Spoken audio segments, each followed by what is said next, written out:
When you're a young writer, you think you have to wait for inspiration to strike. You think that it's just going to magically happen, and when it does, that's the perfect time for you to write. But when you realize that your livelihood is tied to your creativity and inspiration is taking too long to show up, that's when you go out and find it for yourself.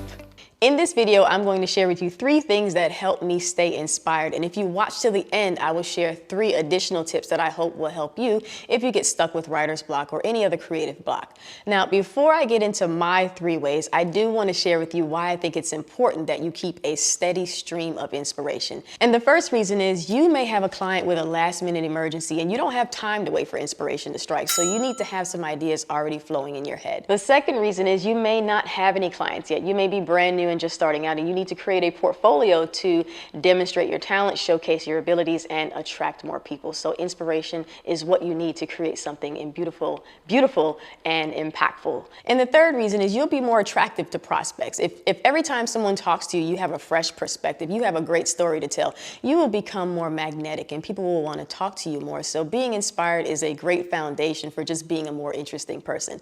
So those are 3 reasons why I think this topic is important.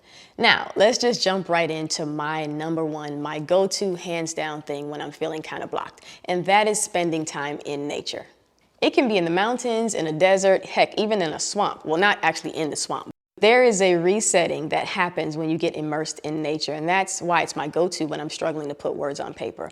If I'm not inspired, I don't write. And if I don't write, I don't eat. Now, look at me, guys. I can't miss any meals. I'm already on the small side. I gotta eat. Now, listen, I live in the city of Atlanta now, but I could just as easily be a rural girl.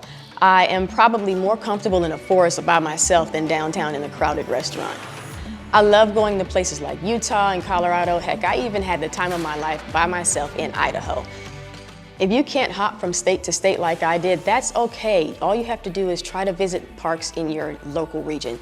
Try not to go to the same one every day because that defeats the purpose of being inspired. You want to see something new so that you're inspired.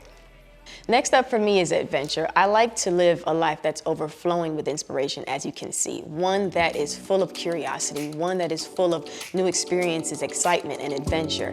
One that's being intentional so that it feeds my soul.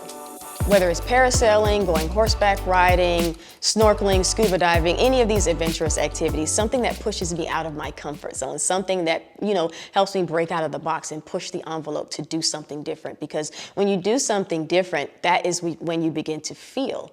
And when you begin to feel, those are the emotions that really push your inspiration. Inspiration to me is driven by emotions and feelings, how you process them, how you analyze them, and then you can give it to your characters or whatever it is you're trying to write.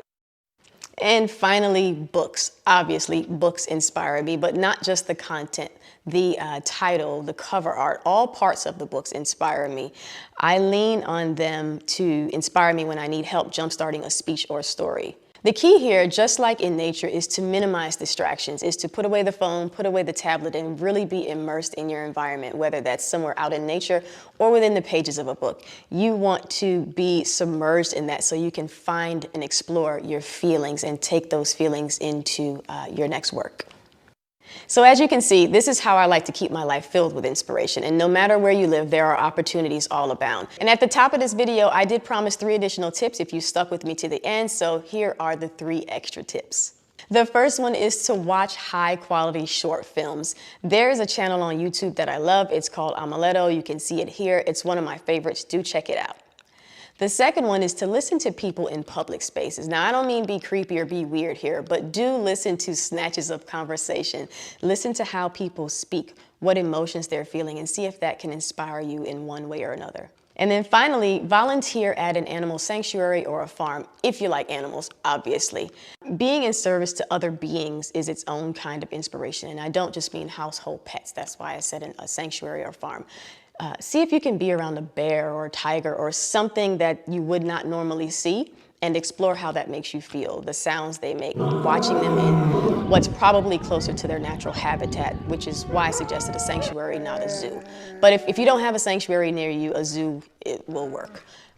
I've bathed elephants. I have hung out with alpacas on herd day. Now, well, speaking of alpacas, you got to watch out for the pregnant ones, okay? Because that one spit on me.